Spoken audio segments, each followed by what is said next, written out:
والصلاة والسلام على أشرف الأنبياء والمرسلين وعلى آله وأصحابه أجمعين. رب اشرح لي صدري ويسر لي أمري واحلل عقدة من لساني يفقهوا قولي. أما بعد.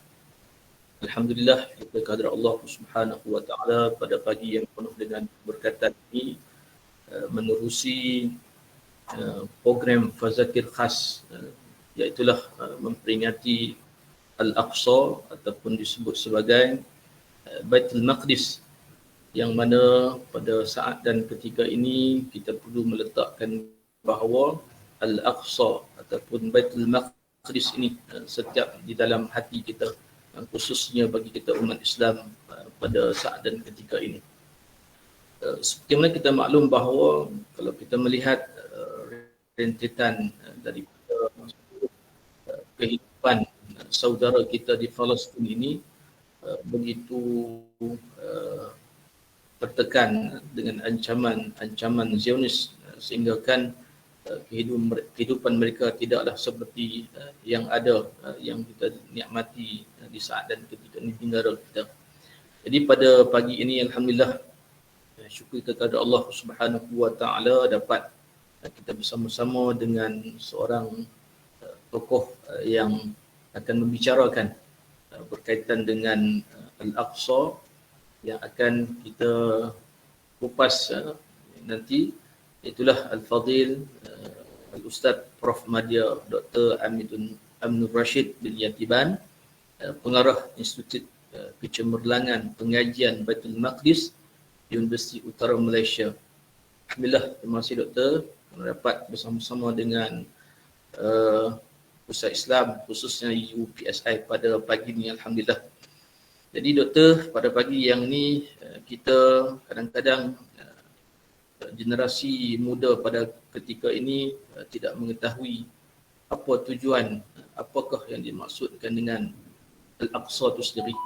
Kadang-kadang pada hari ini kita dihimpit dengan suatu kerjaya kita dihimpit dengan kehidupan kita, yang kadang-kadang kita tidak mengetahui apa yang perlu kita rasa cinta kepada Al-Aqsa ini. Jadi pada pagi ini saya tidaklah untuk memanjangkan kalam. Jadi saya nak meletakkan bahawa pada pagi ini kita akan membicarakan bahawa memperingati Al-Aqsa, iaitu Al-Aqsa kami bersama. Jadi dengan sukacita saya menyebut Doktor untuk memberi penerangan, gambaran keperluan kita untuk kita menyayangi Al-Aqsa ini. Jadi majlis mempersilakan Doktor, silakan. أعوذ بالله من الشيطان الرجيم بسم الله الرحمن الرحيم السلام الله عليكم ورحمته وبركاته. Sebelum anda teruskan, double check sekali lagi semua boleh dengar dengan baik ya. Okey. Innal hamdalillah nahmadullah subhanahu wa ta'ala ala ni'amihi allati la tuhsa. وإن تعدوا نعمة الله لا تحصوها والصلاة والسلام على سيدنا محمد المبعوث رحمة للأنام وعلى آله وأصحابه نجوم الاهتداء في الظلام ومن سار على نهجه إلى يوم الازدهام فأما بعد. Terima kasih diucapkan kepada Tuan Pengerusi Majlis Ustaz Muhammad Hamdi yang berusaha pengarah Pusat Islam UPSI,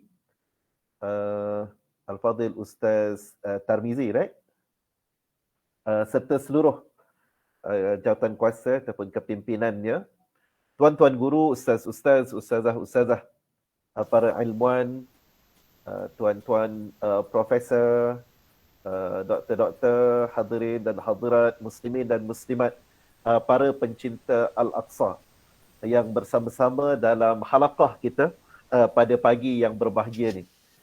Alhamdulillah dan terima kasih banyak diucapkan kepada pihak Pusat Islam UPSI yang memberikan ruang kepada Ana untuk berkongsi pada pagi yang berbahagia ni. Dan kebetulan kita sedang bersama-sama menuju Ramadan. dalam rangka kita cuba untuk materialize dan juga insya-Allah sama-sama menggapai Ramadan, rentetan doa-doa kita, Allahumma ballighna Ramadan, Allahumma ballighna Ramadan, Allahumma ballighna Ramadan. Tiba-tiba Pusat Islam UPSI nak bincang tentang Al-Aqsa pula. Dalam banyak-banyak mungkin siri-siri ceramah, siri-siri perkongsian, orang tumpukan, orang bincang tentang istiqbal Ramadan. Dah kenapa pula Pusat Islam UPSI ni tiba-tiba nak bincang tentang memperingati Al-Aqsa? Ini satu perkara yang hadirin dan hadirat muslimin dan muslimat yang paling awal yang perlu nak kita resolve dulu. Yang perlu untuk kita lihat sama ada kita ni relevan ke ataupun tidak. Kebetulan pula Minggu Al-Aqsa sedunia, mungkin dalam last few weeks, Minggu Al-Aqsa sedunia telah dilancarkan dan begitu juga ada di sana program kemuncaknya dan seumpamanya. Adakah kita mungkin tertinggal sikit daripada Minggu Al-Aqsa sedunia itu ataupun bagaimana? Lalu ni part 1 yang anda rasa kalau ini pun boleh cover, kira settle lah kita punya ceramah pada pagi ni. Dan Ustaz Hamdi maklumkan pada anda kita sembang-sembang santai je kan. Cuma flow kita macam ni Ustaz. Anda nak sembang seorang-seorang ke ataupun mungkin juga tengok ada peserta-peserta ni ramai juga yang bersama-sama dengan kita pada pagi ni, ataupun kita akan ada interactive session yang mungkin akan lebih bermanfaat lagi kepada tuan-tuan hadirin dan hadirat muslimin dan muslimat. Sebab kadang-kadang kalau anda cakap seorang-seorang ni macam syok sendiri pun ya juga. Jadi kalau boleh biarlah something yang mungkin tuan-tuan hadirin dan hadirat mungkin nak tahu ataupun mungkin juga nak berkongsi pandangan, mungkin juga nak bangkang apa-apa yang anda akan sampaikan pun, itu pun boleh untuk di-consider dan diberikan ruang insya-Allah. So macam mana Ustaz? Kita anda share dalam few minutes dulu, mungkin dalam half an hour, 40 minutes begitu.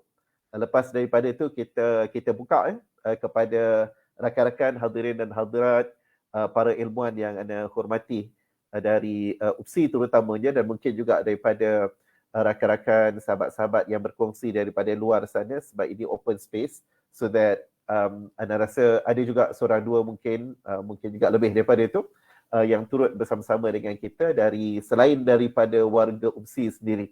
Ya, boleh ke macam itu Ustaz Abdi?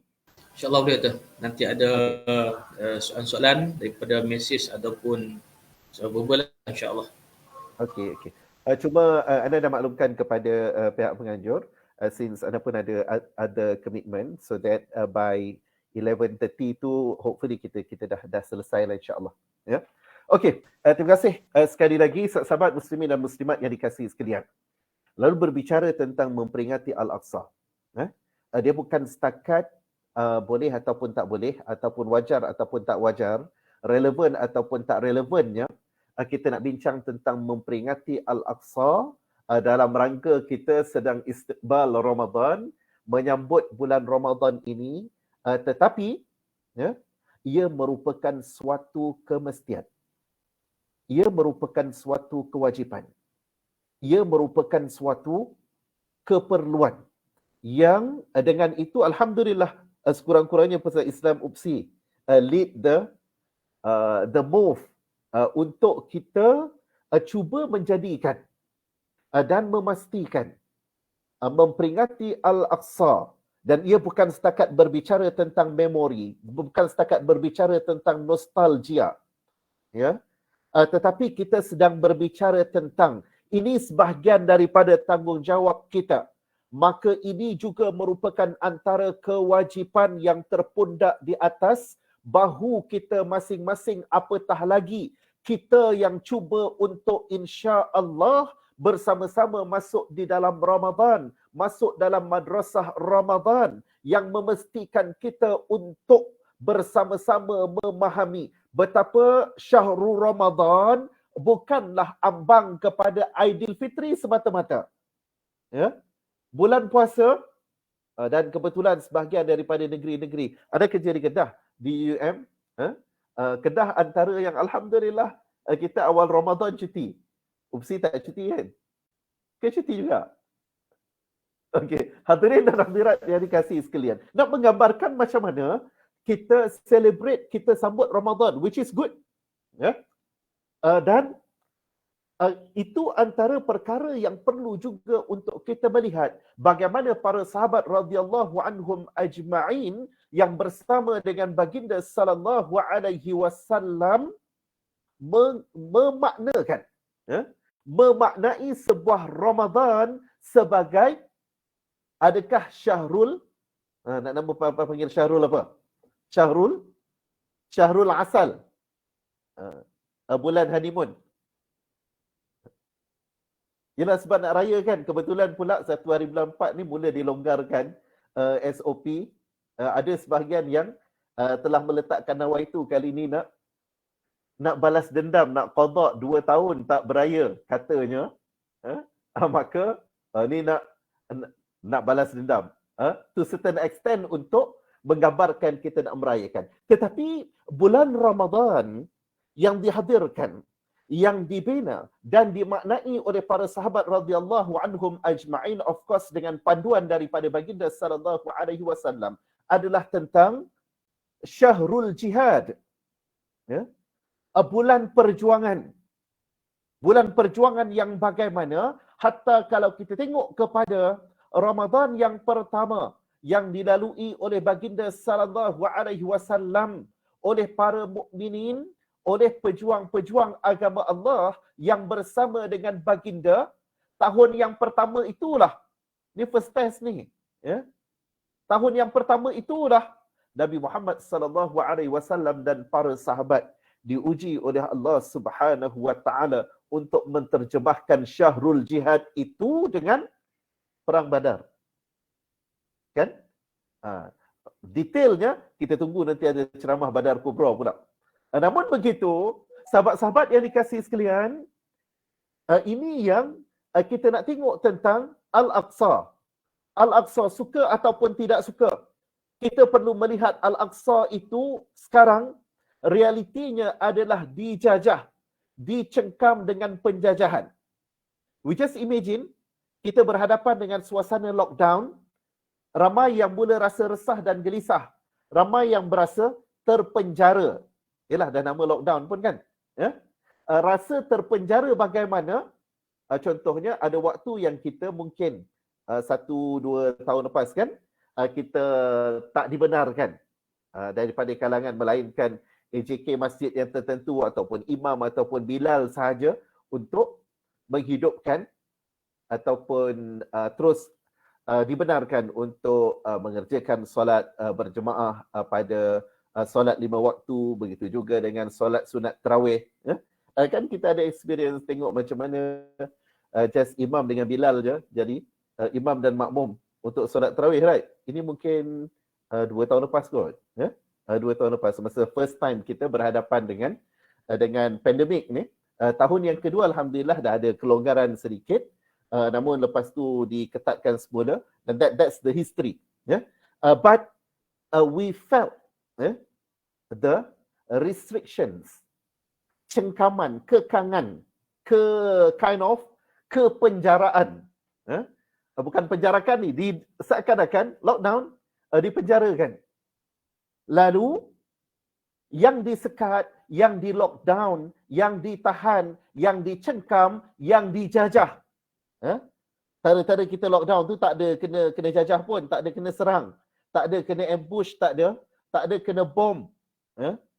Tetapi Al-Aqsa sedang merintih dan menangis, menanti-nanti siapakah daripada kalangan warga-warga UPSI ni, ini sebab ceramah dengan warga UPSI, siapakah daripada kalangan warga UPSI ni yang akan meniti jejak-jejak dan langkah-langkah Salahuddin Al-Ayyubi yang akan membebaskan Al-Aqsa daripada cengkaman penjajah, daripada kezaliman rejim Israel la'natullahi alaihim. Mereka disekat. Betul, masih lagi dibenarkan sebahagian daripada warga Palestin yang dijajah itu Dan yang benarkan tu tuan-tuan muslimin dan muslimat yang dikasihi, suka ataupun tak suka, the reality nak masuk Masjidil Aqsa, the permission adalah daripada rejim haram Israel laknatullahi alaihim. Sama ada suka ataupun tak suka, that's the reality. Anak-anak muda di sekeliling Al-Aqsa, kalau mereka nak masuk Al-Aqsa, tiba-tiba rejim Israel ni tengah bad mood katakan, maka boleh kena reject buta-buta macam tu je, tanpa perlu alasan, tanpa perlu nak bagi justification. Hadirin dan hadirat yang dikasihi sekalian, mereka terus dicengkam dan mereka terus dijajah. Dah apa kaitan dengan kita? Hadirin dan hadirat muslimin dan muslimat yang dikasihi sekalian, maka ini yang kadang-kadang sebahagian daripada umat Islam berasa bahawa itu urusan mereka. Itu ialah setiap negara, setiap entiti dia ada cabaran, dia ada kekangan, dia ada ujian-ujian masing-masing. Maka itu ujian orang Palestin. Dan kita dengan agenda kita dan kita punya lifestyle kita, dengan kita punya tuntutan kehidupan, tuntutan pekerjaan dan seumpamanya. Ini yang perlu untuk dimurnikan. Ini yang perlu untuk dipugar semula. Ini yang perlu untuk ditajdidkan. Dan this is the right time. Untuk kita bersama-sama memugar keinsafan dan kesedaran. Dan bukan kita sahaja, tapi juga ahli keluarga kita. Bukan kita sahaja, tapi juga rakan-rakan kita. Bukan kita sahaja, tapi juga kalau kita lecturer, anak-anak murid kita. Kalau katakan kita guru, maka student kita. Kalau mungkin kita warden ke, ataupun penyelia ke, ataupun mungkin juga AJK ataupun mungkin Komiti Pusat Islam ke, then jemaah kita. Yang bagaimana mereka perlu untuk memahami tuntutan yang berkait dengan Al-Aqsa, tuntutan yang berkait dengan Baitul Maqdis adalah suatu perkara yang perlu untuk kita pikul dan pundak bersama insya-Allah. Hadirin dan hadirat yang dikasihi sekalian, maka ini perkara pertama yang kita cuba untuk melihat bagaimana baginda sallallahu alaihi wasallam, Nabi Muhammad sallallahu alaihi wasallam dalam sejarahnya. Sahabat yang dikasihi sekalian, Nabi Muhammad pernah tak pergi Al-Aqsa dan Baitul Maqdis? Satu-satunya masa Nabi Muhammad sallallahu alaihi wasallam sampai ke Al-Aqsa, sampai ke Baitul Maqdis adalah dalam peristiwa Isra' dan Mi'raj. Makna kata peristiwa Isra' dan Mi'raj adalah suatu mukjizat, suatu keistimewaan. Ini yang mungkin tuan-tuan dengari daripada tuan-tuan guru kita, penceramah kita lewat Isra' Mi'raj dan yang lepas. Maka lepas daripada itu, baginda sallallahu alaihi wasallam tak sempat untuk ke sana. Sebab pada waktu yang berkenaan, hadirin dan hadirat yang dikasihi sekalian, Al-Aqsa dah wujud belum? Telah ada. Of course lah, bila peristiwa Isra' dan Mi'raj tu berlaku, peristiwa Isra', Nabi diperjalankan dari Al-Masjidil Haram ke Masjidil Aqsa, betul? Maka of course dah exist, dah ada. Tetapi the reality pada waktu yang berkenaan, Al-Aqsa adalah di bawah cengkaman, di bawah penjajahan. Pada waktu itu adalah Rome Byzantine. Yang pada waktu itu Rome Byzantine ni adalah beragama Kristian. Okey? Apa yang berlaku pada waktu yang berkenaan? Ini ringkas-ringkasnya. Al-Aqsa dijadikan sebagai this the reality, sebagai tempat pembuangan sampah, tempat buang sampah. Pada peristiwa Isra' dan Mi'raj. Maka Nabi Muhammad sallallahu alaihi wasallam pastinya dengan wahyu daripada Allah Subhanahu wa taala, peristiwa Isra' dan Mi'raj adalah the significant point, the turning point yang mentajdidkan dan menyegarkan kefahaman dan penghayatan kepada baginda sallallahu alaihi wasallam yang ini dikongsi dengan para sahabat radhiyallahu anhum ajma'in. Nabi komited menggalakkan para sahabat sepatutnya menuju Al-Aqsa, tetapi menuju Al-Aqsa dengan mesej yang jelas, iaitu perlu untuk membebaskan Al-Aqsa, perlu untuk memerdekakan Al-Aqsa, sehingga mana Nabi Muhammad sallallahu alaihi wasallam ketika mana Rasulullah, sebab proses antara Isra' dan Mi'raj sampai kepada saat kewafatan baginda sallallahu alaihi wasallam, satu proses yang panjang juga, lebih kurang dalam sekitar berapa tahun? Cuba kira sama-sama.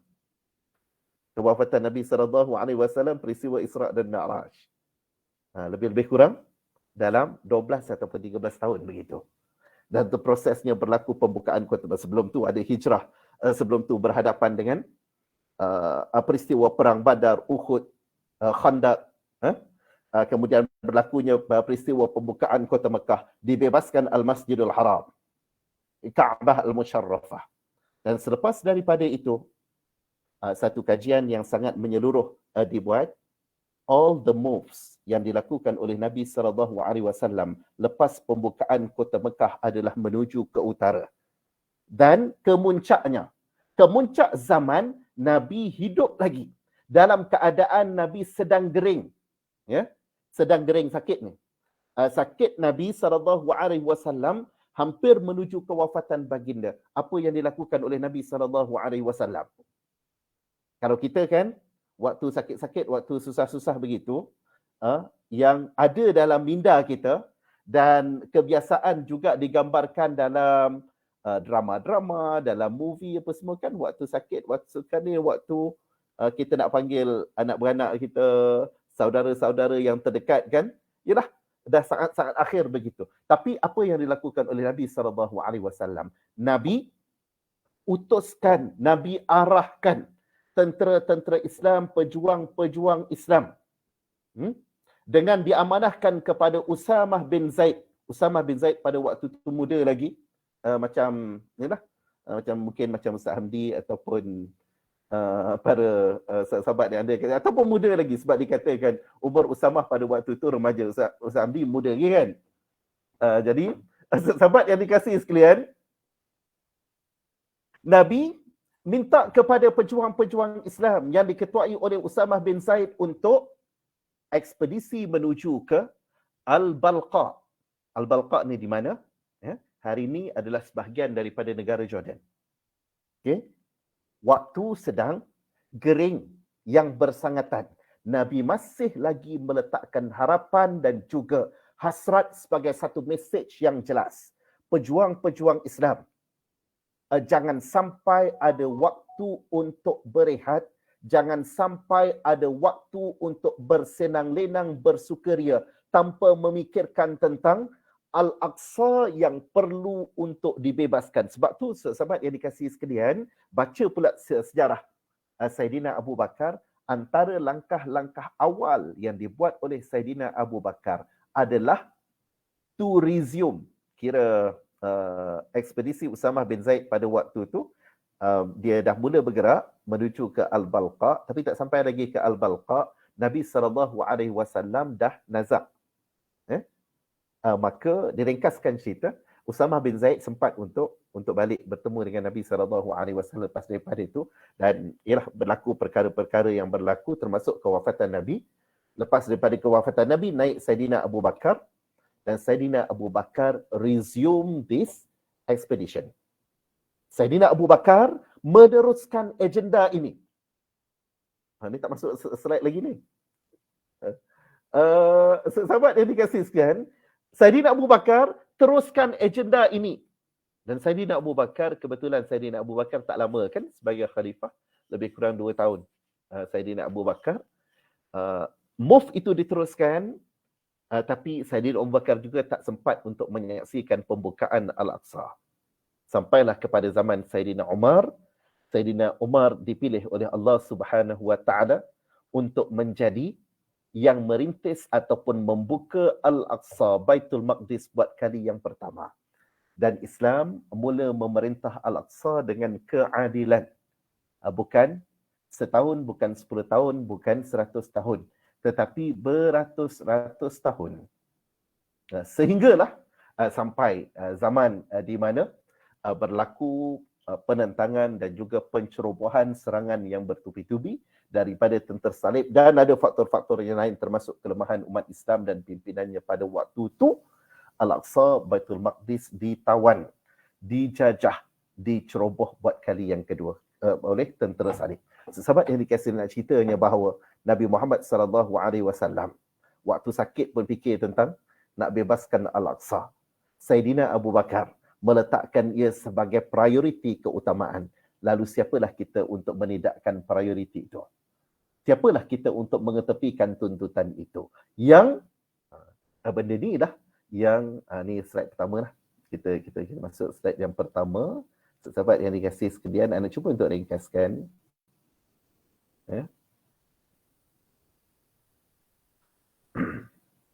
Ini sekaligus akan menjawab persoalan tentang apa kaitan Al-Aqsa, Baitul Maqdis dengan kita. Agak-agak ni, siapa punya skrip ni? What is a Jerusalem worth? Apakah nilai sebuah Baitul Maqdis? Ada sesiapa pernah come across movie ni, cerita ni? Dan ini adalah daripada narration, daripada penceritaan tentang kisah Baitul Maqdis. Kita pun tak banyak masa ni, anda cuba untuk ringkaskan. Sahabat yang dikasihi sekalian, ini adalah ungkapan yang ditanya oleh tentera-tentera salib. Salah seorang daripada tentera salib ni kan banyak dia punya leaders dia kan. Salah seorang daripada tentera salib yang dianggap sebagai tidak sangat keras terhadap Islam ni, walaupun dia tentera salib still bersama-sama. Ini antara tentera salib yang tidak dijatuhkan hukuman bunuh di atas kezaliman dan kekejaman mereka. Dia bertanya kepada Salahuddin Al-Ayyubi, apakah makna sebuah Jerusalem bagi umat Islam? Apakah makna sebuah Baitul Maqdis bagi umat Islam? Apakah makna sebuah Baitul Maqdis bagi kita ni? Dia tanya kepada Salahuddin Al-Ayyubi. Boleh recall cerita apa? Kingdom of Heaven. Kalau pernah tengok movie lah. Ataupun warga Usi tak tengok movie. Bagus warga Usi ni memang. Yalah, kita menyediakan diri untuk Ramadan kan. Kurang-kurangkan movie, banyakkan baca Al-Quran. Cuma kita tahu juga lah kisah-kisah yang berkait dengan para sahabat radhiyallahu anhum ajma'in, pejuang-pejuang yang pernah mendahului kita meninggalkan legasi yang perlu untuk diteladani dan juga perlu untuk disegarkan untuk kita bina generasi depan yang insya-Allah yang lebih bersungguh-sungguh di dalam memperjuangkan dan membebaskan Al-Aqsa insya-Allah. Okey. Ini dialog antara tentera salib tadi dengan Salahuddin Al-Ayyubi. Bila ditanya kepada Salahuddin Al-Ayyubi, Salahuddin Al-Ayyubi menjawab, ma fi syai'. Ma fi syai'. Ramai kharij Al-Azhar sini ataupun ustaz-ustaz kan? Ma fi syai', ma fish. Nothing. Tak ada apa-apa. Tak ada apa-apa, nothing. One step back, satu langkah ke belakang. Kemudian Salahuddin Al-Ayyubi respon kepada tentera salib itu. Kullu syai'. Ia adalah segala-galanya. Ia adalah segala-galanya. Tadi, respon awal, pada tentera salib, pada orang lain, terutamanya mereka yang tidak punya sama akidah dengan kita, mereka akan melihat bahawa Baitul Maqdis Al-Aqsa adalah tentang political strategy. Ya? Tempat yang strategik. Tempat yang strategik bagaimana untuk kepentingan politik. Rejim haram Israel yang sedang menjajah, yang sedang merobek, yang sedang menindas Al-Aqsa dan Baitul Maqdis itu, mereka meletakkan sasaran purely political move. Sebab tu mereka declare bahawa antara gagasan mereka adalah untuk dah declare pun bahawa the whole, mereka panggil sebagai the whole Israel. Kita the whole occupied Palestine. Mereka menyatakan seluruh Israel itu adalah sole home for Jewish nation. Maknanya kata satu-satunya bumi tanah air bagi bangsa Yahudi. That's a political objective, political aim. Mereka nak establish negara Yahudi. Dulu mereka gagaskan konsep Israel Raya dan segala benda lah. Ya? Dan yang di-declare pada 2018 adalah ni dalam Israeli Basic Law. Ya? Dia lebih kurang perlembagaan. Perlembagaan mereka menyatakan bahawa ini adalah bumi tanah air yang eksklusif kepada bangsa Yahudi. Ya? Itu penjajah Israel. Begitu juga dengan sebahagian daripada umat melihat bahawa Baitul Maqdis, Al-Aqsa adalah masalah politik. Sehingga datang proposal, ini bukan proposal Israel, ini bukan proposal US. Ya. Ini proposal sebahagian daripada umat Arab. Dah gaduh-gaduh sangat dekat Baitul Maqdis. Tak apalah, let it go. Kami akan gantikan, termasuk antara proposalnya adalah kami akan gantikan untuk warga Palestin tanah yang lagi luas. Di mana? Antaranya Semenanjung Sinai. Sinai kan sekarang ni sebahagian daripada Mesir lah. Dah berebut sangat. Let it go, bagi je. Kami akan relocate. Bahasa macam indah kan, relokasi. Merelocate ni, relocate Palestine ke Semenanjung Sinai je. Then settle masalah. Ini mereka yang unfortunately berbicara tentang Al-Aqsa, Baitul Maqdis tanpa kefahaman dan tanpa akidah yang benar. Salahuddin Al-Ayyubi awal-awal lagi menyanggah ini. Okay? Kalau kita berbicara tentang Baitul Maqdis, berbicara tentang kepentingan materialnya, berbicara tentang kepentingan politiknya, kepentingan ekonominya, maka that's nothing, kata Salahuddin Al-Ayyubi. Ma fi syai'. Ma fi syai'. Ma fi syai'. Nothing. Tak ada erti apa-apa. Kami berjuang untuk membebaskan Baitul Maqdis bukan untuk berebut tentang mahkotanya. Bukan untuk kekayaan sumbernya. Betul, Baitul Maqdis adalah bumi yang subur. Lokasi yang strategik. Tetapi bukan itu yang diletakkan sebagai matlamat. Lalu apa? Salahuddin Al-Ayyubi menjawab kullu syai'. Baitul Maqdis Al-Aqsa yang dimaknai oleh Rasulullah sallallahu alaihi wasallam adalah tentang ia adalah sebahagian, ia adalah akidah, ia adalah tanggungjawab keimanan yang kita miliki. Ia adalah suatu agenda yang tiada kompromi. Ia adalah perkara yang kita tak boleh untuk biarkan kezaliman dan kebatilan melumpuhkan dan meranapkan kebenaran. Apatah lagi bila kebenaran itu adalah suatu perkara yang datang obligasinya kewajipannya daripada wahyu Allah Subhanahu wa taala. Yang ini meletakkan pejuang-pejuang agama Allah Subhanahu wa taala. Sahabat sekalian, kalau ada masa dalam bulan Ramadan, anda akan mencadangkan baca tentang sejarah Baitul Maqdis ni daripada zaman Rasulullah sallallahu alaihi wasallam, zaman dicengkam oleh penjajahan ni, zaman dibebaskan semula di bawah pimpinan Salahuddin Al-Ayyubi. Salahuddin Al-Ayyubi, beliau Allah pilih alhamdulillah untuk menyempurnakan gagasan dan perjuangan umat yang pernah terbuang dan pernah terhina dan pernah dibunuh dan disembelih. Okey? Tetapi umat itu mampu untuk bangkit kembali.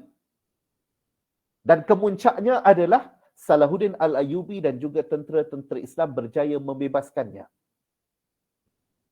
Dimulai dengan bila mana, bayangkan tentera-tentera salib menakluk menjajah Baitul Maqdis, Al-Aqsa, mereka melakukan pembunuhan beramai-ramai, sembelih. Dan Al-Aqsa yang mulia itu telah ditukar untuk menjadi tempat depa tentera kan? Depa perlukan tempat untuk depa punya apa panggil? Binatang-binatang ketenteraan. Kuda-kuda, unta-unta, so lebih kurang kandang. Al-Aqsa dijadikan sebagai kandang binatang-binatang militeri tentera salib. Dan juga of course lah bila kandang kan tempat buang najis, tempat buang sampah sarap dan seumpamanya. Setelah mana disembelih umat Islam. Dan umat Islam yang pernah terhina itu bangkit balik. Dan mengembalikan Al-Aqsa. Atas nama tanggungjawab keimanan.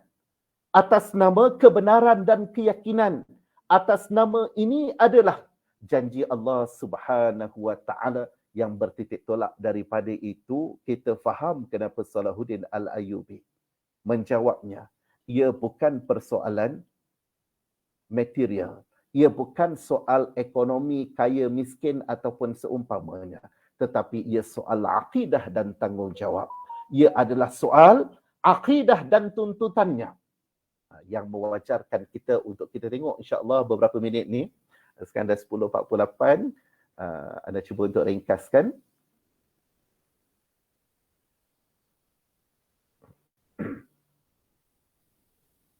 Sahabat yang dikasihi sekalian, Baitul Maqdis yang dirakamkan di dalam Al-Quran sebagai bumi barakah, Al-Ardul Mubarakah. Apa bicara Allah Subhanahu wa taala tentang Baitul Maqdis? Dan ini adalah juga signifikan kenapa Allah pilih Nabi Muhammad sallallahu alaihi wasallam untuk melalui peristiwa Isra' dan Mi'raj. Apa kata Allah dalam suratul Anbiya ayat 71? وَنَجَّيْنَاهُ وَلُوطًا إِلَى الْأَرْضِ الَّتِي بَارَكْنَا فِيهَا لِلْعَالَمِينَ. وَنَجَّيْنَاهُ, hu tu cerita tentang apa kata Allah. Allah, yakni kami selamatkan, kami yakni Allah Subhanahu wa taala selamatkan dia, yakni Nabi Ibrahim alaihi salam dan juga Nabi Lut ke sebuah bumi, ke sebuah tanah, ya, ke sebuah tempat yang Allah Subhanahu wa taala kurniakan barakah fiha lil alamin, barakah buat seluruh umat manusia. Malah ada yang widenkan lagi, bukan setakat daripada kalangan manusia tetapi juga daripada kalangan makhluk-makhluk Allah Subhanahu wa taala yang hidup, ya. Sahabat yang dikasihi sekalian, ini cerita tentang Nabi Ibrahim. Malah dalam perbincangan perbahasan tentang the significance of Baitul Maqdis ini menjelaskan betapa sebenarnya cerita ataupun the connection antara Al-Masjidil Haram dan Al-Masjidil Aqsa ini, dia bukan setakat dirakamkan dalam sejarah Nabi Ibrahim, tapi juga dalam sejarah Nabi Adam alaihi salam. Ni sahabat sekalian boleh buat research, boleh kaji sama-sama tentang Nabi Adam alaihi salam. Move Nabi Adam alaihi salam. Nabi Adam diturunkan, kan ada macam-macam mazhab kan dalam memberikan pandangan. Mazhab warga Upsi macam mana? Nabi Adam turun kat mana? Dah confused. Bila confused, kena buat research. Dia tak boleh confuse je. Ataupun kita sit back and relax. Memang kena buat research. Itu sebabnya ada yang bagi pandangan Nabi Adam alaihi salam, sampai ada pandangan yang menyatakan turun kat Gunung Jerai as a part of orang Kedah hari ini. Dia adalah something yang membanggakan lah. Ada yang memberikan pandangan turun dekat Sri Lanka. Betul kan? Pernah dengar kan? Dan kisah Nabi Adam yang biasa juga kita dengari, bagaimana Nabi Adam alaihi salam dikaitkan tentang Jabal Rahmah. Jabal Rahmah di Mekah, ataupun sebahagian daripada Jabal Rahmah di Arafah. Sahabat yang dikasihi sekalian, maka kalau tengok dan kaji lebih mendalam lagi, kan ada beberapa peristiwa Nabi Adam alaihi salam ni, daripada Adam Hawa, begitu juga dengan kisah Qabil dan Habil. Where's the location? Bila berlaku pembunuhan yang pertama, unfortunately, di atas muka bumi ini, dalam peristiwa Qabil dan Habil disebut dalam Al-Quran kan, di mana lokasinya, dan bagaimana pula keturunan Nabi Adam alaihi salam selepas daripada itu. Ini anda saja lontarkan untuk bagi homework kepada sahabat sekalian, bagi yang mempunyai kemampuan untuk mengkaji, sila kaji bagaimana move itu, dan ringkasnya sebagai satu dapatan awal, dia adalah another connection antara Nabi Adam, yang of course kita percaya bahawa Nabi Adam alaihi salam sebagai Nabi yang pertama, Rasul yang pertama, malah manusia yang pertama. Juga ada connection antara Al-Masjidul Haram, iaitu Kaabah, dan juga Al-Masjidul Aqsa. Malah ni disebut di dalam hadis, walaupun tanpa disebut secara jelas nama Nabi Adam alaihi salam, tetapi scientific research juga membuktikan the architect yang sekurang-kurangnya menjadi founder, yang mengasaskan Al-Masjidul Haram, iaitu Kaabah, dan juga Al-Masjidul Aqsa adalah orang yang pertama. Dan kalau membaca rut perjalanan Nabi dan Rasul ini, dia akan lebih mengesahkan keturunan ataupun Nabi Adam alaihi salam sebagai orang yang mengasaskan Kaabah, Al-Masjidul Haram, dan juga Al-Masjidul Aqsa. Bentuk sama. Ratio setiap angle adalah kita panggil apa? Sama, asymmetrical. Kira ratio-nya, katakan dia size beza, tapi dia punya ratio setiap angle Masjidil Haram dengan Masjidil Aqsa adalah ratio yang sama. Katakan ratio-nya adalah 1:5 katakan, maka setiap angle tu juga adalah 1:5 bagi Al-Masjidil Aqsa dan juga Al-Masjidul Haram. Okay? Dan kalau kita tengok juga kepada keturunan Nabi Adam alaihissalam yang terdekat, contohnya Nabi Syith. Nabi Syith juga lokasinya adalah di kawasan Syam. Ada yang menyatakan sebahagian daripada Lubnan, of course sebahagian Lubnan itu adalah Syam lah.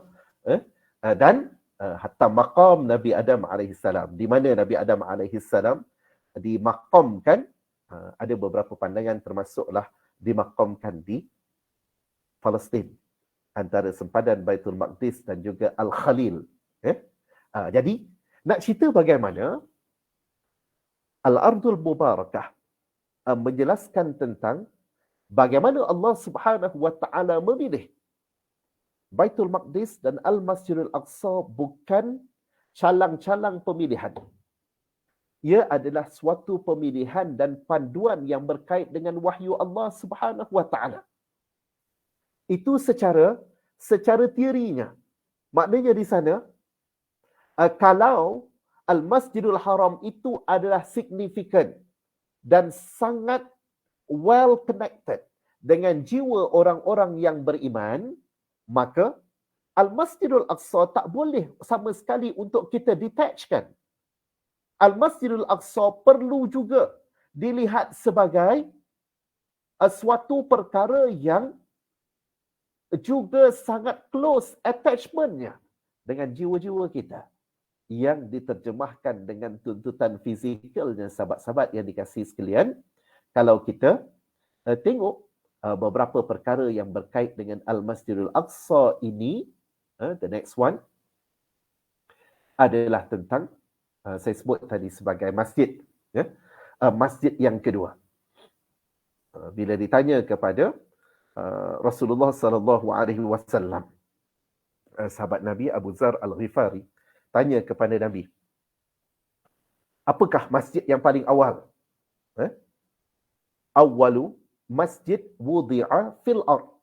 Yang paling awal dibina, dibangunkan di atas muka bumi Allah Subhanahu wa taala. Rasulullah menjawab sebagai Al-Masjidul Haram dengan refer kepada Al-Ka'bah Al-Musharrafah. Kaabah yang pertama. Itu confirm. Tak ada khilaf padanya. Thumma ayyu? Abu Zar tanya kepada Nabi. Kemudian apa?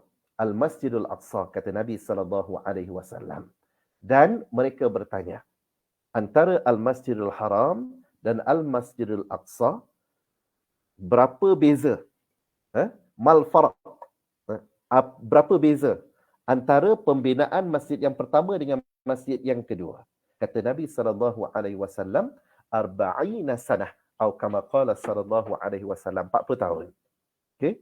Ini yang saya sebut tadi, bila mengkaji secara kronologi perjalanan para Nabi, para Rasul ini, yang paling dekat dan paling tepat untuk menyatakan itu adalah rootnya antara Masjidul Haram dengan Masjidul Aqsa 40 tahun adalah Nabi Adam alaihissalam. Boleh baca juga tentang sejarah Nabi Ibrahim alaihissalam, sebab ada pandangan juga yang menyatakan Nabi Ibrahim. Tetapi berdasarkan kepada hujah-hujah dan juga baik dari segi sejarah, baik dari segi hadis dan seumpamanya, nampak bahawa betul Nabi Ibrahim menyempurnakan pembinaannya. Ayat Allah pun sebut wa idh yarfa'u Ibrahim. Bukannya wa idh assasa Ibrahim. Al-Quran menyebut rafa'. Bila rafa' ni pemahaman kita adalah bahasa Inggeris sebut raise. Raise kita contohnya bina, sebab dalam ayat Quran wa idh yarfa'u Ibrahimul qawa'id, tiang dia. Tiangnya makna kata kemungkinan secara praktikalnya Nabi Adam alaihissalam buat asas masjid itu dengan sempadan-sempadannya, dan Nabi Ibrahim alaihissalam menyempurnakan. Sebab root Nabi Ibrahim dia berbeza. Dalam ayat suratul Anbiya itu, root Nabi Ibrahim dari Iraq berhadapan dengan Namrud, kemudian campak dalam api, dan keluar ayat tu wa idh najainahu Ibrahim. Allah selamatkan Nabi Ibrahim, dan Allah minta Nabi Ibrahim alaihissalam untuk menuju ke Baitul Maqdis sebagai Al-Ardul Mubarakah, bersama dengan Nabi Lut alaihissalam, dari Iraq ke Baitul Maqdis. Jadi logiknya, kalau Nabi Ibrahim alaihissalam sampai ke Baitul Maqdis dulu, supposedly Al-Masjidul Aqsa dibina dulu. Logiknya. Sebab perjalanan Nabi Ibrahim selepas tu adalah ke, ada yang menyatakan ke Mesir dulu. Sebab Nabi Ibrahim alaihissalam kemudian menikahi, awalnya menikahi Sarah dan kemudian menikahi Hajar, dari Baitul Maqdis, kemudian ke Mesir. Lepas daripada Mesir tu barulah bawa Hajar dan juga Nabi Ismail alaihissalam ke Makkah. So that itu dari sudut kronologinya. Tapi again, perkara ini boleh untuk dibuat kajian dengan lebih mendalam untuk tengok the connection. Tapi yang lebih penting lagi adalah memahami bahawa bila bercakap tentang Al-Masjidil Aqsa, dia bukan setakat masjid yang berada di Baitul Maqdis, masjid orang Palestin. Ia adalah masjid kita yang kedua. Masjid umat Islam yang kedua.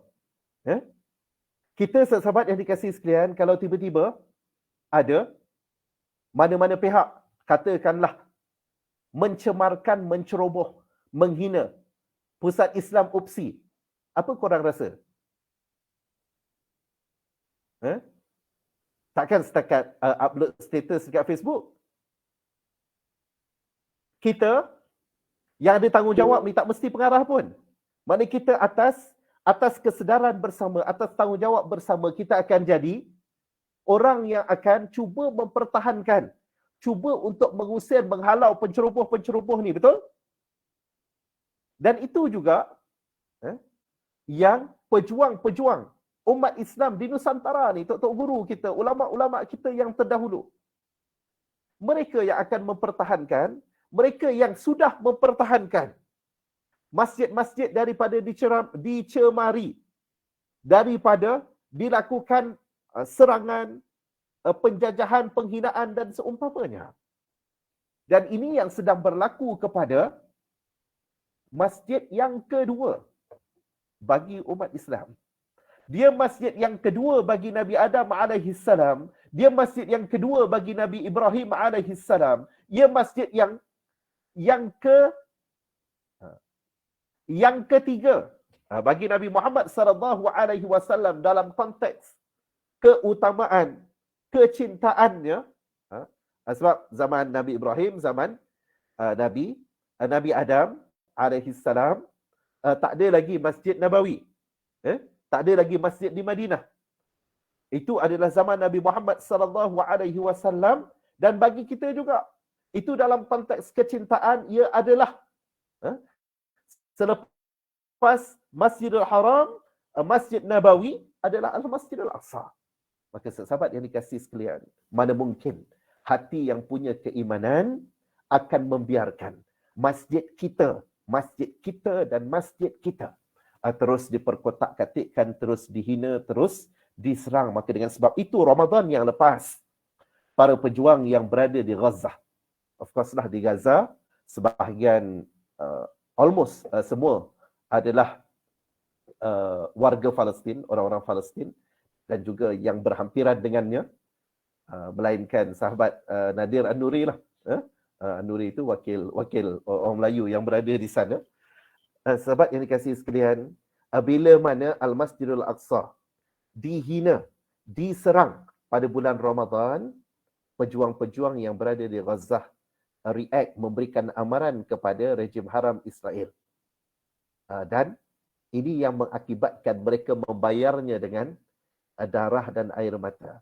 Mereka diserang dengan sebab pejuang-pejuang di Gaza memberikan amaran dengan melancarkan roket yang of course lah serba kekurangan, serba tapi sekurang-kurangnya mereka menjadi wakil-wakil umat Islam yang lain, cuba untuk mempertahankan Al-Masjidil Aqsa pada Ramadan yang lepas, bila mana diceroboh dan dicemari oleh rejim haram Israel la'natullahi alaihim. Sahabat yang dikasihi sekalian, dan yang ketiga, Al-Masjidil Aqsa adalah kiblat umat Islam yang pertama. Kalau tadi masjid yang kedua, yang dibina, ia adalah kiblat kita. Kiblat kita yang pertama. Kiblat umat Islam yang pertama. Yang of course, kita bukan menyembah masjid tu.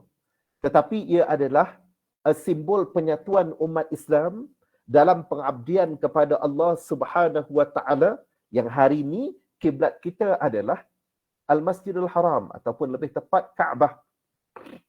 Lalu sahabat yang dikasihi sekalian, mana mungkin jiwa yang beriman akan membiarkan qiblatuna, kiblat kita, diinjak-injak dan dihinakan. Dan di penghujung ni, anda cuba untuk kongsikan satu lagi dalam bicara kita pada hari yang berbahagia ni. memetik apa yang diungkapkan dan apa yang ditanya oleh Sayyidatina Maimunah. Ini Sayyidatina Maimunah, seorang sahabat Nabi SAW, iaitu Maimunah binti Sa'ad. Sayyidatina Maimunah bertanya kepada Nabi SAW,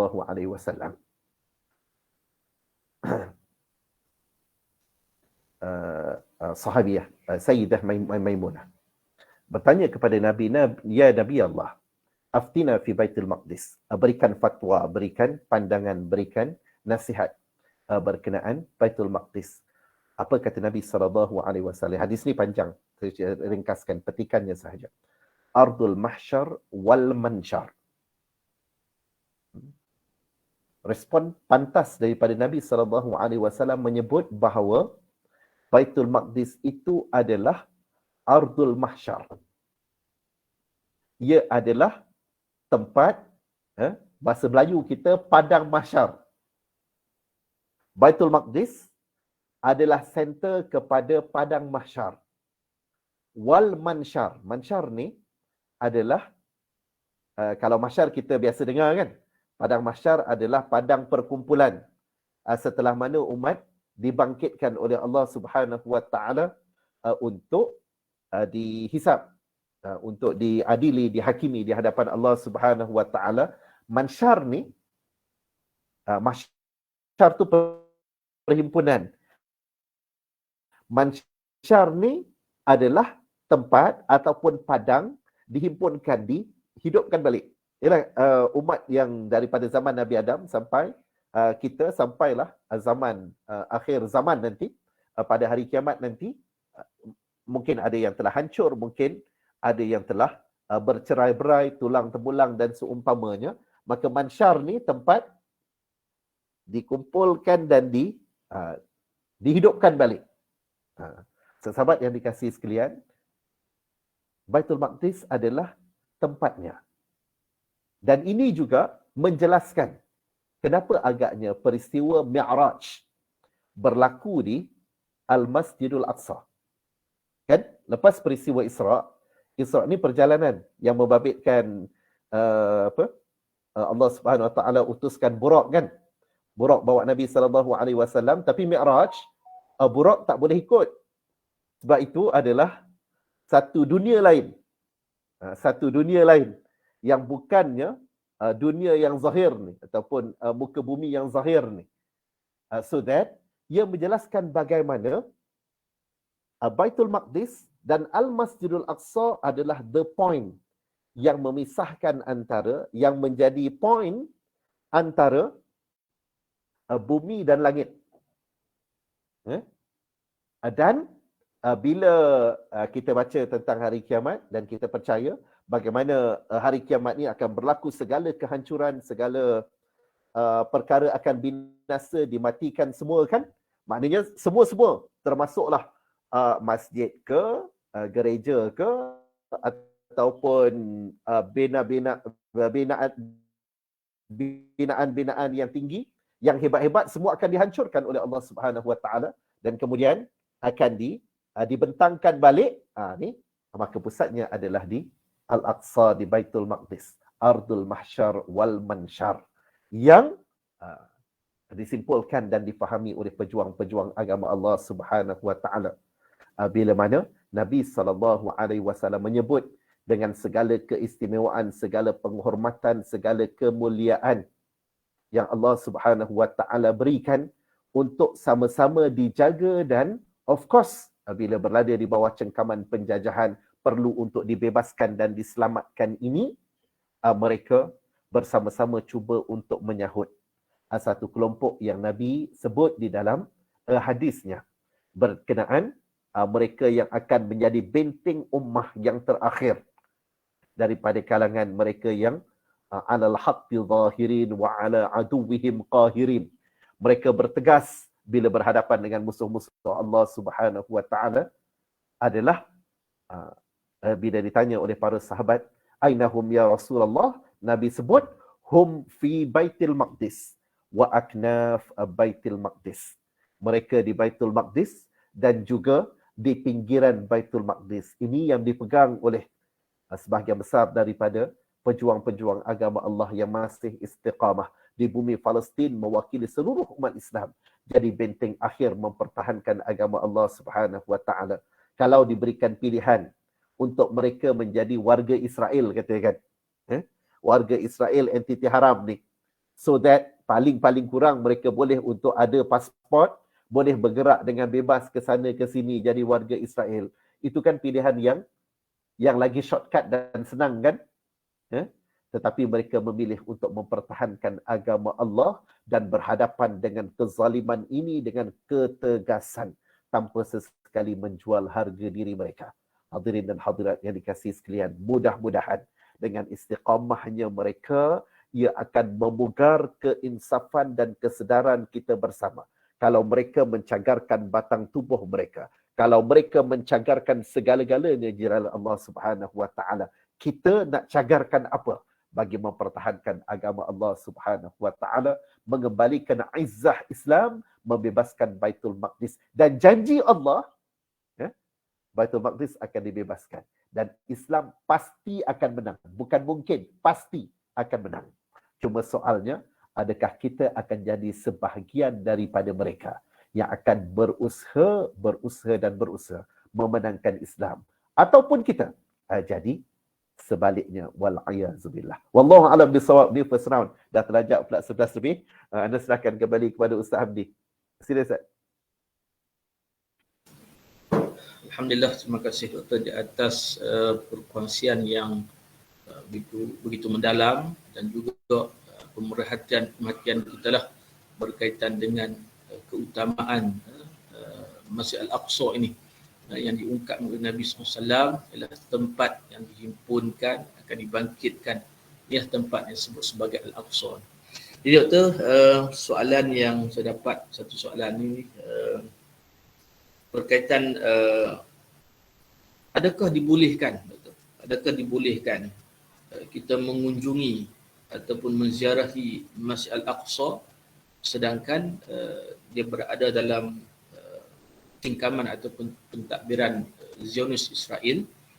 Jadi sekiranya kalaulah kita pergi, adakah sumber-sumber yang kita gunakan untuk memasuki Al-Aqsa tersebut disumbangkan kepada Zionis? Itu soalan Doktor. Allahuakbar. Satu dulu Ustaz ya. Bismillahirrahmanirrahim. Rabbana iftah bainana wa baina qaumina bil haqq wa anta khairul fatihin. Terima kasih kepada saudara ataupun saudari yang bertanya berkenaan boleh ataupun tak. Sahabat yang dikasihi sekalian, dalam hal ini kita mungkin biasa diperdengarkan tentang dua pandangan yang berbeza dalam hal yang membabitkan ziarah Baitul Maqdis. Apatah lagi ni bila dah mula ni kan buka border dan seumpamanya, maka dah start sebahagian daripada terutamanya yang dalam bisnes travel agencies dan seumpamanya ni turut menawarkan untuk menjadi penziarah-penziarah, tapi bila travel agencies kan biasanya akan menguruskan sebagai pelancong-pelancong ke Baitul Maqdis. Memang ada pandangan yang membenarkan dengan beberapa asas hujah, termasuklah hadis baginda sallallahu alaihi wasallam, la tushaddur rihal illa min ihdath thalath. Yang kita biasa dengar tentang hujah-hujah ini pun di sana ada penegasan dan juga pandangan yang berbeza yang menyatakan bahawa tidak sepatutnya. Hujah-hujah yang membenarkan dia memang straightforward. Dipetik daripada hadis menyatakan selain daripada Al-Masjidil Haram, Al-Masjidun Nabawi, Masjidi. Hadis itu sebut Masjidi, Masjid Nabi SAW, dan juga Al-Masjidul Aqsa. Ini tempat-tempat yang sepatutnya jadi prioriti untuk kita sampai. Bukan pergi ke US dulu ke Paris dulu ke London dulu ke. Sepatutnya ini yang jadi prioriti. Namun begitu, kalau kita tengok kepada hujah-hujah yang tidak bersetuju dengannya, makna kata dia bukan haram, Tetapi dia adalah, ini bukan waktunya. Boleh faham ya? Maksudnya, hukum asasnya boleh malah digalakkan itu exist. Cuma pada kedudukan Masjidil Aqsa di bawah cengkaman penjajahan, adakah wajar untuk kita datang sebagai turis, sebagai pelancong? Memang datang sebagai pelancong. Kalau datang, ini tanpa angkat spanduk lagi ni. Tapi pernah ada rekod contoh membantu warga Palestin di Gaza. Ataupun pernah sampaikan bantuan kemanusiaan ke Gaza. Itu pun dah boleh kena blok. Jadi, kalau datang, sebab ada juga yang menghujahkan bahawa bila datang ni akan membantu warga Palestin dan menyebabkan rejim haram Israel akan berasa gerun. Tak, benda ni tidak akan berlaku. Malah, ana lecturer dalam international relations. Tak ada sebarang teori untuk membebaskan mana-mana entiti dengan datang sebagai pelancong yang berbondong-bondong. Faham maksudnya? Contoh, satu kawasan dijajah, ambil contoh Malaysia lah. Malaysia dijajah. Malaysia dijajah, maka yang dekat dengan kita Indonesia katakan. Rakyat Indonesia nak bantu Malaysia. Nak bantu Malaysia untuk dimerdekakan, dibebaskan. Tiada sebarang teori bila rakyat Indonesia berbondong-bondong datang sebagai pelancong ke Malaysia, Malaysia akan dapat dibebaskan, dimerdekakan. Tak ada. Tak ada sebarang teori yang terbukti setakat ini. Dan memang tak logik pun. You datang sebagai pelancong, dan kemudian dijaga oleh entiti haram Israel ni, malah mereka akan ada kadang-kadang sebahagian daripada, bukan setakat pakcik-makcik ya, to be perfectly honest, ada juga daripada kalangan ilmuwan, with all due respect dengan ilmu yang dimiliki oleh mereka, tiba-tiba balik daripada lawatan ke Al-Aqsa dan kawasan sekitarnya, termasuk kadang-kadang dia terlajak ke Tel Aviv dan seumpamanya. Kesimpulan yang mereka ambil adalah, okey je Israel? Sahabat yang dikasihi sekalian, maka kalau kita tengok, betul, hadis Nabi SAW menyebut tentang la tushaddur rihal illa min ihdath thalas. Of course lah, Nabi sebut tu zaman Nabi, right? Yang paling dekat mendengar hadis ini adalah para sahabat radhiyallahu anhum ajmain, betul? Secara praktikalnya, tiada data yang menyatakan ada daripada kalangan sahabat ambil hadis ini dan mereka menjadi visitors ke Al-Aqsa sebelum daripada dibebaskan. Maknanya hadis itu disebut zaman Nabi daripada kalangan para sahabat. Of course lah, kalau Nabi benarkan, Nabi galakkan secara praktis pada waktu tu pergi untuk melancong, just untuk visit ke Al-Aqsa pada waktu itu yang di bawah cengkaman Byzantine. Logiknya para sahabat lah yang akan ke sana. Tapi apa nasihat Nabi SAW? Dalam keadaan ia masih belum dibebaskan di bawah cengkaman waktu itu rejim Rome Byzantine, cadangan Nabi kepada sahabat yang bertanya, nak ke sana ni? Nak ke sana? Ada sahabat yang bertanya, Nabi kata, kalau semata-mata untuk solat, baik solat dekat Masjid Nabawi. Kalau semata-mata nak solat, tetapi kalau untuk membebaskannya, ini yang difahami oleh para sahabat yang lain, termasuk Saidina Abu Bakar, Saidina Umar. Betapa yang perlu untuk dilakukan adalah membebaskannya. So that, kalau katakan, kita datang, contoh sebagai leaders, sebagai pimpinan, untuk memberikan tekanan politik kepada rejim haram Israel, itu okey. Tapi kalau tuan-tuan datang sebagai, walaupun ada title lah, mungkin juga penghulu ataupun ketua kampung, ataupun mungkin juga sebagai saya sendiri katakan datang sebagai seorang lecturer, pergi ke sana sebagai visitors, itu bukan political pressure. Itu sekadar menambah kejayaan rejim haram Israel wal'ayazubillah. Antara agenda mereka adalah how can we normalize the attitude, sikap penentangan umat Islam terhadap kami. Ini yang kita baca tentang normalisasi. Bila UAE mewujudkan normalisasi hubungan dengan Israel, kita marah kan?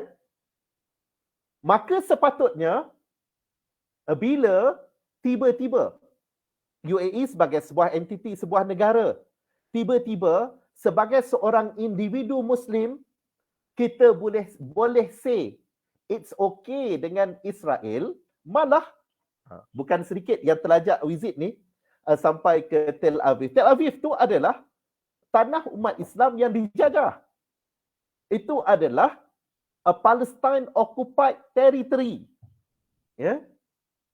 Tiba-tiba kita berasa seronok untuk selfie depan I love Tel Aviv. Sahabat yang dikasihi sekalian, Israel tak perlu convert kita jadi Yahudi. Tapi unfortunately, kita menjadi juru bicara dan juru hebah bahawa rejim Israel ini baik. Rejim Israel ini advance. Kan ada kan? Petikan pula siap merakamkan sistem pendidikan Israel dengan katanya hebat dan seumpamanya. Hadirin dan hadirat yang dikasihi sekalian, ini antara Israel punya agenda normalisasi hubungan dengan negara-negara umat Islam semakin beransur berjaya. Satu lagi, normalisasi attitude, sikap orang-orang Islam. Mereka tahu antara yang majoriti menentang Israel ni adalah orang Melayu, Malaysia, umat Islam di Malaysia, umat Islam di Indonesia. Jadi kalau orang-orang, minta maaf cakap, kalau kat sini mungkin ada travel leaders ke dan seumpamanya, saya akan memberikan pandangan yang tegas. This is not the right time. Kalau kita datang untuk menambahkan kekuatan rejim haram Israel ini, takkan kita nak kata itu selemah-lemah iman. You can justify yourself, you can do your assessment on your own. Dan kalau satu hari di mana di kalangan umat Islam sendiri dah tak rasa apa-apa, sampai ke peringkat kita mungkin boleh bersetuju, wal'ayazubillah, boleh bersetuju dengan proposal. Sebab tu saya sebut tadi, proposal tu bukan datang daripada Yahudi pun. Datang daripada sebahagian daripada umat Islam for whatever reason. Katanya nak menyelesaikan masalah, nak wujudkan perdamaian, maka kita pindahkan je lah orang Palestin ni ke zon selamat. Jangan sampai ada nanti proposal kata, tak apalah, pindahkan je orang Palestin ke Malaysia, ke Indonesia. Dan tak perlu gaduh-gaduh sangat. Untuk mempertahankan dan memperjuangkan Al-Aqsa dan Baitul Maqdis. Tegasnya, anda akan menyatakan no.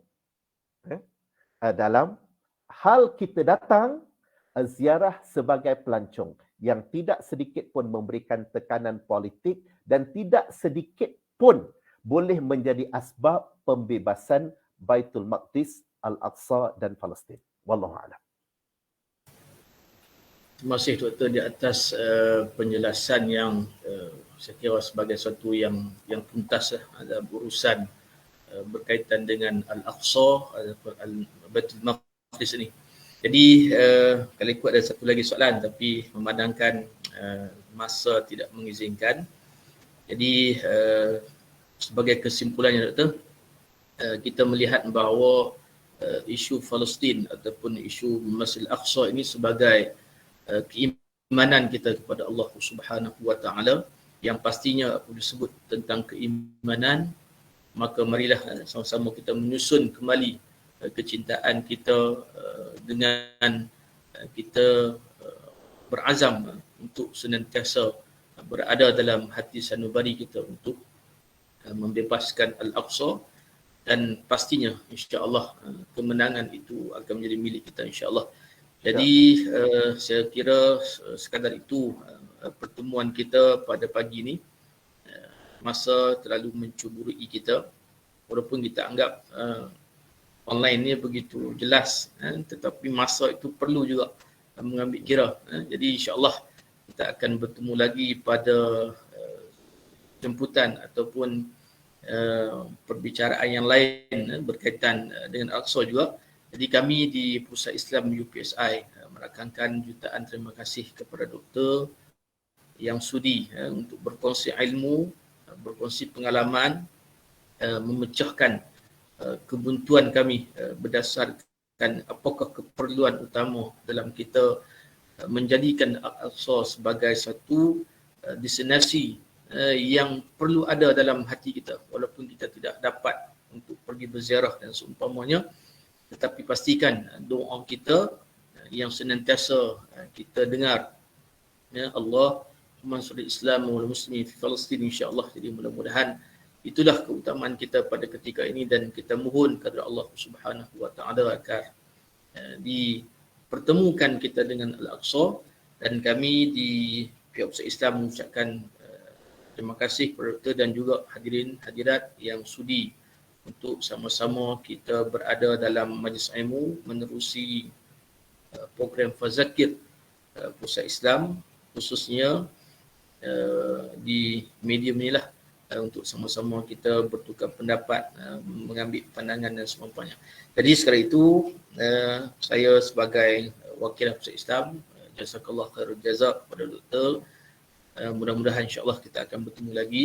Jadi aqulu qawli hadza wa astaghfirullahal azim wa billahi taufiq wal hidayah. Wassalamualaikum warahmatullahi wabarakatuh.